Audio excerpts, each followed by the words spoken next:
This is the reading of An Astrologer's Day by RK Narayan. Punctually at midday, he opened his bag and spread out his professional equipment, which consisted of a dozen cowrie shells, a square piece of cloth with obscure mystic charts on it, a notebook, and a bundle of Pilmera writing. His forehead was resplendent with sacred ash and vermilion, and his eyes sparkled with a sharp abnormal gleam, which was really an outcome of a continual searching look for customers, but which his simple clients took to be a prophetic light and felt comforted. The power of his eyes was considerably enhanced by their position, placed as they were between the painted forehead and the dark whiskers which streamed down his cheeks. Even a half-wit's eye would sparkle in such a setting. To crown the effect, he wore a saffron-colored turban around his head. This color scheme never failed. People were attracted to him as bees are attracted to cosmos or the heliostalks. He sat under the boughs of spreading tamarind tree, which flanked a path running through the town hall park. It was a remarkable place in many ways. A surging crowd was always moving up and down this narrow road morning till night. A variety of trades and occupations was represented all along its way. Medicine sellers, sellers of stolen hardware and junk, magicians, and above all, an auctioneer of cheap cloth who created enough din all day to attract the whole town. Next to him in vociferousness came a vendor of fried groundnut who gave his ware a fancy name each day, calling it Bombay ice cream one day, on the next Delhi almond, and on the third Raja's delicacy, and so on so forth. The people flocked to him. A considerable portion of this crowd dallied before the astrologer too. The astrologer transacted his business by the light of a flare which crackled and smoked above the groundnut heap nearby.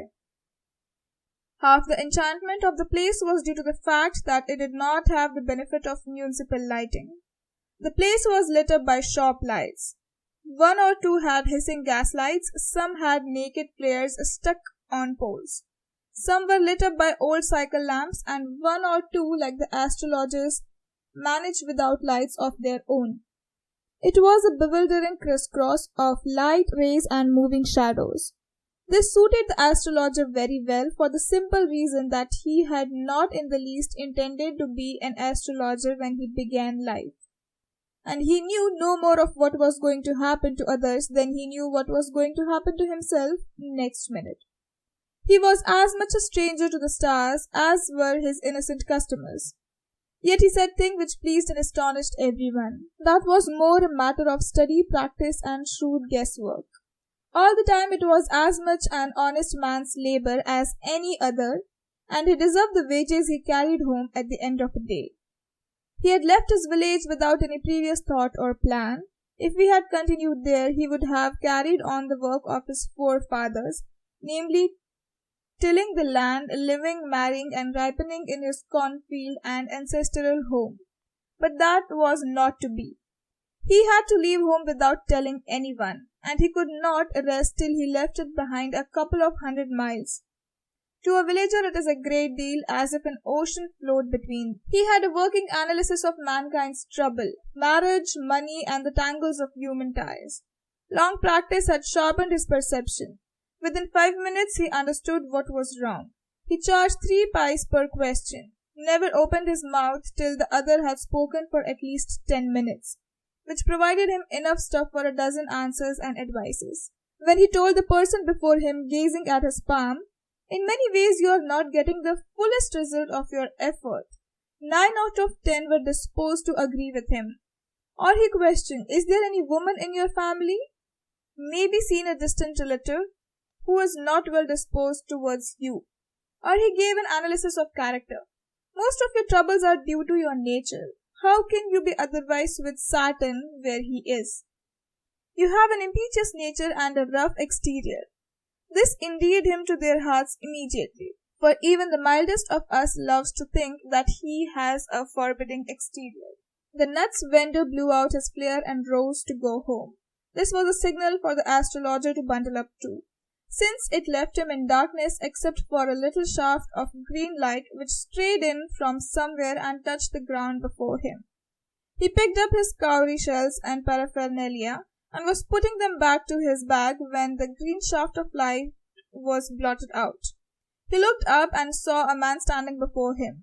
He sensed a possible client and said, "You look so careworn. It will do you good to sit down for a while and chat with me." The other grumbled some reply vaguely. The astrologer pressed his invitation, whereupon the other thrust his palm under his nose, saying, "You call yourself an astrologer?" The astrologer felt challenged and said, tilting the other's palm towards the green shaft of light, "Yours is a nature." "Oh, stop that," the other said. "Tell me something worthwhile." Our friend felt piqued. "I charge only 3 pice per question, and what you get ought to be good enough for your money." At this, the other withdrew his arm, took out an anna, and flung it out to him, saying, "I have some questions to ask. If I prove you are bluffing, you must return that anna to me with interest. If you find my answer satisfactory, will you give me 5 rupees? No. Or will you give me 8 annas? All right, provided you give me twice as much if you are wrong," said the stranger.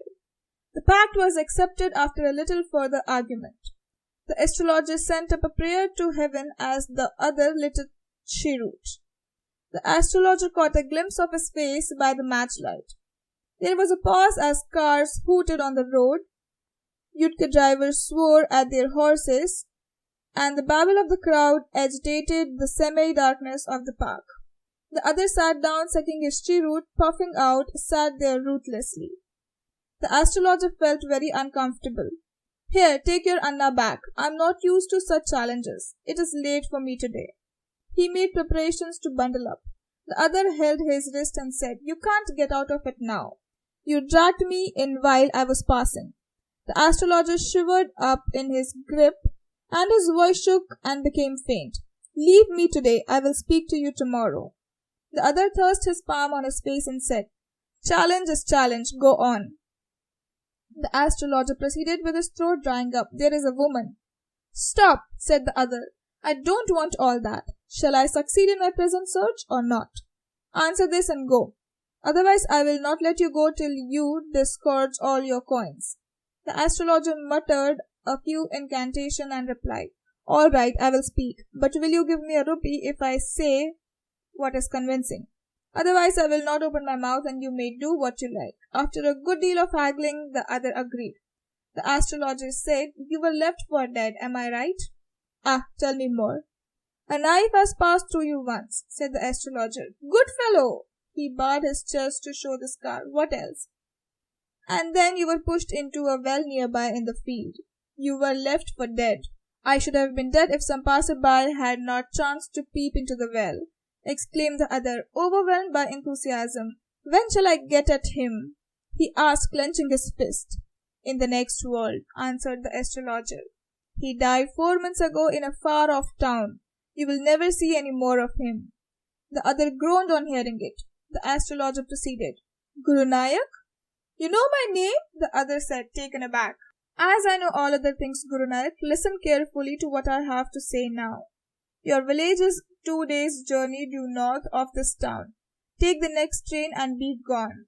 I see once again great danger to your life if you go from home."